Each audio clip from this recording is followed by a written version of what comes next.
Hello everyone, welcome back to my channel. చాలామంది delivery అయిపోయిన తర్వాత మెయిన్‌గా ఉండే ఫస్ట్ డౌట్ ఏంటంటే పిల్లలకి ఏ ప్రొడక్ట్స్ వాడాలి? పుట్టిన వాళ్ళకి ఏ ప్రొడక్ట్స్ యూజ్ చేస్తే మంచిది అని డైలమాలో ఉంటారు కదా! సో, నేను కూడా నా ఫస్ట్ డెలివరీ అప్పుడు అలానే అనుకున్నాను. అందరిని కనుక్కునేదాన్ననమాట. ఏది వాడాలి? ఏంటి? ఏది మంచిది అని. సో, నేను మా ఫస్ట్ పాపకి ఏం యూజ్ చేశాను, సెకండ్ పాపకి ఏం యూజ్ చేస్తున్నాను, బేసిక్‌గా కొన్ని ప్రొడక్ట్స్ ఉంటాయి కదా!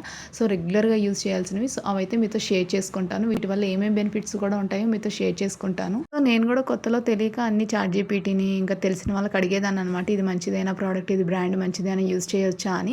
సో, ఎప్పుడైనా సరే మనం ఒకటి ఏదన్నా కిడ్స్‌కి యూజ్ చేస్తున్నామంటే దానికి రిలేటెడ్‌గా ఫస్ట్ మనం అన్నీ తెలుసుకోవాలనమాట. సో, ఇక్కడైతే ఫస్ట్ మా చిన్నదానికి నేను ఏం యూజ్ చేస్తున్నాను అవి మీతో షేర్ చేసుకుంటానమాట. ఫస్ట్ అయితే నార్మల్‌గా మార్నింగ్ బాత్ చేపిచ్చే ముందు ఇంతకుముందు వెన్నపూస అవి పెట్టేసి మసాజ్ చేపిచ్చేవాళ్ళం అనమాట. సో, అంటే లైక్ మా పెద్ద పాపకి అట్లా మసాజ్ చేపిచ్చేదాన్ని. ఇప్పుడు వెన్నపూస అది దొరకట్లేదు. సో, అందుకనేసి మసాజ్ చేయకపోతే కష్టం కదా! అందుకని ఫస్ట్ అయితే ఇలా ఒక శాంపుల్ ప్యాక్ అయితే తెప్పించుకున్నాను హిమాలయ వాళ్ళది మసాజ్ ఆయిల్. సో, ఇదైతే పడితే మంచిగా తర్వాత నుంచి కంటిన్యూ చేద్దాంలే అని. నాకైతే లిటరల్లీ మంచిగా యూజ్ అయిందనమాట. ఎట్లా అంటే చాలా మంచి రిజల్ట్స్ వచ్చింది దీనివల్ల. వెన్నపూస యూజ్ చేస్తే ఎలా సాఫ్ట్‌గా ఉంటుంది అలా ఉంది. సో, అందుకనేసి ఇంకా వెంటనే నేను ఇట్లా పెద్ద ప్యాక్ కూడా తెప్పించుకున్నాను. సో, ఫస్ట్ ఎప్పుడైనా సరే మీరు ఫస్ట్ శాంపుల్ ప్యాక్స్ తెచ్చుకోండి. మీ కిడ్స్‌కి సెట్ అవుతున్నాయా లేవా అని తెలుసుకున్న తర్వాతనే తర్వాత మంచిగా పెద్ద ప్యాక్స్ తీసుకోవచ్చు. సో, దాని లోపల ఏం యూజ్ చేస్తున్నారు ఏంటి అని మొత్తం క్లియర్‌గా చదువుకొని తీసుకోండి. సో, ఫస్ట్ స్టెప్ అయితే ఇదనమాట మసాజ్. మసాజ్ అనేది మస్ట్ అండ్ షుడ్ కిడ్స్‌కి. ఎందుకంటే అది మసాజ్ చేయడం వల్ల వాళ్ళకి మంచిగా డైజెషన్ అవుతుంది. మిల్క్ గాని అవన్నీ మంచిగా డైజెస్ట్ అవుతాయనమాట. సో, మసాజ్ అనేది ఫస్ట్ స్టెప్ కన్ఫర్మ్‌గా చేయించాలి పిల్లలకి. సో, అదనేది మీరు ఆయిల్‌తో చేస్తారా, వెన్నపూసతో చేస్తారా అనేది మీ ఇష్టం. బట్ తీసుకునేటప్పుడు మాత్రం మంచి బ్రాండ్ అయితే తీసుకోండి. నాకైతే హిమాలయ బాగా సెట్ అయింది. ఇంకా నెక్స్ట్ స్టెప్ వచ్చేసి మనకి బాతింగ్. సో, బాతింగ్ టైంలో చాలామంది ఏందంటే ఏ సోప్ యూజ్ చేయాలని చాలా డైలమాలో ఉంటారు కదా! సో, నేను కూడా అలానే ఉండేదాన్ని. హాస్పిటల్ వాళ్ళు నాకు ఫస్ట్ టెడ్డీ బేర్ సోప్ ఉంటుంది కదా! అది ఇచ్చారనమాట. అది సజెస్ట్ చేశారు. నాకెందుకో అంత మంచి రిజల్ట్ అనిపించలేదు. కొంతమంది బానే ఉంటుంది. బట్ మా పాపకి సెట్ అవ్వలేదేమో. సో, దానివల్ల నేనేంటంటే ఫస్ట్ పాపకి లక్కీకి మైసూర్ శాండిల్ సోప్ ఉంటుంది కదా! గోల్డ్. సో, దాన్నైతే యూజ్ చేశాననమాట. Mysore sandal gold. సో, ఇంకా దీనికి కూడా ఒకసారి చూద్దాము చిన్న పాపకు కూడా అనేసి దాన్నైతే స్టార్ట్ చేశాను. సో, తినకు కూడా బాగా సెట్ అయింది. సో, అందువల్ల ఏంటంటే నేను మళ్ళీ మైసూర్ శాండిల్ గోల్డే యూజ్ చేస్తున్నాను ఇద్దరికి. సో, ఇంకా షాంపూ అయితే ఫస్ట్ నుంచి జాన్సన్స్ బేబీ షాంపూనే యూజ్ చేస్తున్నాను. ఇది లిటరల్లీ ఏంటంటే మనకి బేబీ ఫ్రీ ఉంటుందనమాట. అంటే కళ్ళు మండడం గానీ అలాంటిది ఏముండదు. హెయిర్ కూడా మంచిగా సాఫ్ట్‌గా, సిల్కీగా ఉంటుంది. సో, ఇప్పటికి కూడా మా జస్నికాకి ఇదే యూజ్ చేస్తున్నాను. అలాగే చిన్న పాప కూడా ఇదే యూజ్ చేస్తున్నాను. నాకెందుకో బ్రాండ్స్ అనేది చేంజ్ చేయాలి అనిపించలేదు. సో, ఇద్దరికి సేమ్ యూజ్ చేస్తున్నాను. మా నెక్స్ట్ పాయింట్ వచ్చేసి main and most important moisturiser అనమాట. ఎందుకంటే బేబీ బాత్ చేసిన తర్వాత కన్ఫామ్‌గా మాయిశ్చరైజర్ అనేది అప్లై చేయండి. ఇప్పుడు నాట్ ఓన్లీ ఇప్పుడనే కాదు, చిన్న పిల్లలుగా ఉన్నప్పుడనే కాదు, కొంచెం సర్టెన్ ఏజ్ వచ్చేంత వరకు కూడా అప్లై చేయండి. ఎందుకంటే దీనివల్ల మాయిశ్చరైజర్ చేయడం వల్ల ఏంటంటే సాఫ్ట్‌నెస్ వచ్చిద్దనమాట స్కిన్ అనేది. సో, దాన్ననేది మెయింటైన్ చేస్తూ ఉంటుంది ఆ సాఫ్ట్‌నెస్ అనేది స్కిన్‌కి. సో, మనం ఫస్ట్ నుంచే యూజ్ చేయడం అలవాటు చేస్తే ఏంటంటే అది అలానే అలవాటయిపోతుంది. సో, దీనిపైన కూడా చూసారా సేమ్ మసాజ్ ఆయిల్‌కి ఏవైతే యూజ్ చేశారో అదే యూజ్ చేశారు. సో, ఏది యూజ్ చేసినా యూజ్ చేయకపోయినా కన్ఫామ్‌గా ఏదో ఒక ప్రోడక్ట్ మీకు నచ్చిన బ్రాండ్‌లో మీ బేబీకి ఏది సెట్ అవుతుందో అది చూసుకొని కన్ఫామ్‌గా ఒక లోషన్ అయితే మీరు యూజ్ చేయండి. రెగ్యులర్‌గా అలవాటు చేయండి. సో దట్ ఏంటంటే స్కిన్ ఆ టెక్స్చర్ అనేది అలాగే మెయింటైన్ చేస్తుందనమాట. ఆ సాఫ్ట్‌నెస్ అనేది. సో, ఇదైతే అస్సలు మిస్ అవ్వద్దు.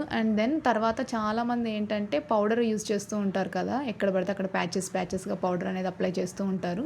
సో, నేనైతే ఇప్పటి వరకు ఒక్కసారి కూడా పిల్లలకి పౌడర్ అనేది అప్లై చేయలేదనమాట. జస్ట్ మనం కాటుకు పెడతాం కదా! ఇట్లా బొట్టులాగా. సో, అలా బొట్టు పెట్టినప్పుడు మాత్రం అది చెరిగిపోకుండా ఉండడానికి జస్ట్ పౌడర్ అనేది పైన ఒక లేయర్ లాగా పెడతా అనమాట. సో, దానికోసమని ఒక చిన్న ప్యాక్ అయితే తీసుకున్నాను. చాలామంది కళ్ళకు కూడా పెడుతుంటారు కాటుక. నేనైతే ఫస్ట్ నుంచి అలవాటు చేసుకున్నాను అనమాట. ఇద్దరు పిల్లలకి ఎవ్వరికీ నేను ఇప్పటివరకు కూడా కాటుక పెట్టలేదు. ఒకప్పుడు అంటే బాగానే ఉండేవి కాటుక. ఇప్పుడంతా కల్తీ వస్తున్నాయి కదా! సో, ఎందుకు అంత చిన్న చిన్న కళ్ళని అంత డేంజర్ చేయడం అనిపించి నేనైతే ఎందుకో యూజ్ చేయాలనిపించలేదు. చాలామంది ఏమో పెట్టాలి పిల్లల కళ్ళకి కాటుక పెట్టాలి అప్పుడే కళ్ళు పెద్దగా అవుతాయి అంటారు. సో, అవన్నీ అయితే నేను నమ్మను. సో, మీలో ఎంతమంది ఇలాంటివి నమ్ముతారో నమ్మరో కామెంట్ చేయండి. సో, నేనైతే ఇప్పటికీ కళ్ళకైతే కాటుక పెట్టట్లేదు. సో, వన్ మోర్ థింగ్ ఏంటంటే బాత్ చేపిచ్చే ముందు సున్నిపిండి అయితే యూజ్ చేస్తాను అనమాట. అదొచ్చేసి శుభ్ర బ్రాండ్ ఉంటుంది కదా! సో, దానిదైతే యూజ్ చేస్తాను. సో, అదైతే నా చిన్నప్పటి నుంచి చూస్తున్న బ్రాండే. సో, నేను చాలా సార్లు యూజ్ చేశాను. నేను కూడా పెద్దవాళ్ళైనా సరే చిన్న పిల్లలకైనా సో, అదైతే మనకి రెగ్యులర్‌గా ఎక్కడైనా దొరుకుతుంది సున్నిపిండి అనేది. సున్నిపిండి కూడా సర్టెన్ ఏజ్ దాకా అంటే ఒక 1 ఇయర్ వరకు మాత్రం యూజ్ చేయండి. సో దట్ ఏంటంటే మనకు మంచిగా సాఫ్ట్‌నెస్ వస్తుందనమాట స్కిన్ కూడా. చేపించిన తర్వాతే సబ్బు అనేది యూజ్ చేస్తాము. సో, ఇంకా ఇంకేముంటాయి బేబీ ప్రొడక్ట్స్. సో చాలామంది చాలా యూజ్ చేస్తారు కదా, నేను బేసిక్గా నార్మల్గా యూజ్ చేసి ఇవే అనమాట. నాకు హాస్పిటల్లో వాళ్ళైతే ఈ లిప్ బామ్ ఇచ్చారు, ఫస్ట్ కిస్ మాయిశ్చరైజర్ అని. ఇది కనిపిస్తుందా? పర్లేదు, బాగానే ఉంది, కానీ నాకు పెట్టాలంటే ఎందుకో భయం వేస్తుంది అనమాట. ఎప్పుడు మనం యూజ్ చేయలేదు. మీరు ఎవరైనా యూజ్ చేస్తున్నారో ఇట్లా బేబీ లిప్ బామ్స్? సో ఎవరైనా యూజ్ చేస్తే కామెంట్ చేయండి బాగుంటుందా లేదా అనేసి. సో నాకైతే అంత ఐడియా లేదు దీనిపైన. సో బ్యాక్గ్రౌండ్ అయితే ఫుల్గా గాలి సౌండ్ వస్తుందనమాట, అందుకే ఇక్కడ వాయిస్ ఓవర్ ఇవ్వాల్సి వస్తుంది. సో ఇంకా బేసిక్గా ఇంకేముంటాయి ప్రోడక్ట్స్ బేబీస్కి యూజ్ చేసేవి. చాలామంది ఆ ప్రోడక్ట్ అని ఈ ప్రోడక్ట్ కానీ 3 మంత్స్కి ఒకసారి చేంజ్ అవుతూ ఉంటారు. సో ఎప్పుడైనా సరే కంటిన్యూగా ఒకటే ప్రోడక్ట్ అనేది బేబీస్కి యూజ్ చేయండి. అంటే లైక్ ఒక 2 మంత్స్ యూజ్ చేసేది ఇది పడట్లేదులే అనుకోవడం అట్లా కాకుండా, ఏదైనా సరే రిజల్ట్ రావాలంటే కొంచెం టైం పడుతుంది. సో దట్ ఏంటంటే మీరు ఆ రిజల్ట్ వచ్చేదాకా వెయిట్ చేయండి. అప్పటికి పడట్లేదంటే అది బేబీకి అసలు పడట్లేదని స్టార్టింగ్లోనే తెలిసిపోతుంది.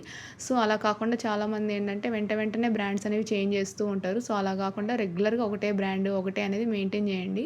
అండ్ ఇక్కడ బేసిక్గా స్టెప్ బై స్టెప్ వెళ్తే చాలా బెటర్ అనమాట. అంటే ఫస్ట్ మసాజ్ చేయించుకోవడం, దాని తర్వాత బాత్ కోసం సున్నిపిండి అలాగే మంచి సోప్ అనేది యూజ్ చేయాలి. ఆ సోప్ కూడా ఫస్ట్ మీకు అర్థమైపోతుంది స్టార్టింగ్లోనే పడుతుందా లేదా అనేసి. అండ్ దెన్ తర్వాత మాయిశ్చరైజర్ అప్లై చేసుకుంటే సరిపోతుంది అనమాట లాస్ట్లో. సో ఇంతే, నేను యూజ్ చేసేదైతే ప్రస్తుతానికి ఇవే అనమాట. చాలామంది పిల్లలు వైట్గా అవ్వాలి అనేసి ఏ ప్రోడక్ట్స్ పడితే ఆ ప్రోడక్ట్స్ వాడుతూ ఉంటారు కదా. సో వైట్గా అవ్వాలి అనేది మనం మెయింటైన్ చేసే దాన్ని బట్టే ఉంటుంది, కానీ ప్రోడక్ట్స్ యూజ్ చేయడం వల్ల అయితే కాదు. సో మనం ఏంటంటే స్కిన్ని హెల్తీగా ఉంచుకుంటే సరిపోతుంది. హెల్తీగా ఉండడానికి ఇలా మాయిశ్చరైజర్స్ కానీ మసాజ్లు కానీ చేస్తూ ఉంటే సరిపోతుంది అనమాట. సో స్కిన్ హెల్తీ అనేది చాలా ఇంపార్టెంట్ కలర్ కంటే కూడా. సో మీరు ఇంకా అయితే ఏ ప్రోడక్ట్స్ యూజ్ చేస్తున్నారో అలాంటివన్నీ నాతో షేర్ చేసుకోండి. సో ఇంతకీ నేను యూజ్ చేసే ప్రోడక్ట్స్ మంచివా కదా, మీకు ఏమైనా ఐడియా ఉంటే కూడా కామెంట్ చేయండి. సో ఇంకేమైనా డౌట్స్ ఉన్నా కానీ నాతో షేర్ చేసుకోండి. బై ద వే ఇలాంటి వీడియోస్ ఎవరికైనా ఇంట్రెస్ట్ ఉంటే కూడా కామెంట్ చేయండి, ఇంకా బేబీస్కి రిలేటెడ్గా ఎలాంటి వీడియోస్ చేయాలి అనేసి. సో నేనైతే బేబీస్కి రిలేటెడ్గా షార్ట్స్ చాలానే అప్లోడ్ చేశాను మా జస్నికా టైంలో. లైక్ స్టార్టింగ్ నుంచి ఏం ఫుడ్ పెడుతున్నాను, దాని తర్వాత ఏమేమి ఫుడ్ ప్రిపేర్ చేశాను అలాంటివన్నీ షేర్ చేసుకున్నాను అనమాట. ఎవరికైనా ఇంట్రెస్ట్ ఉంటే కూడా ఒకసారి చెక్ చేయండి. లేదు అంటే ఇంకొకసారి మళ్ళీ ఒక లాంగ్ వీడియో అయితే పోస్ట్ చేస్తాను. సో అంతే video. Thank you for watching. Do subscribe. Bye bye.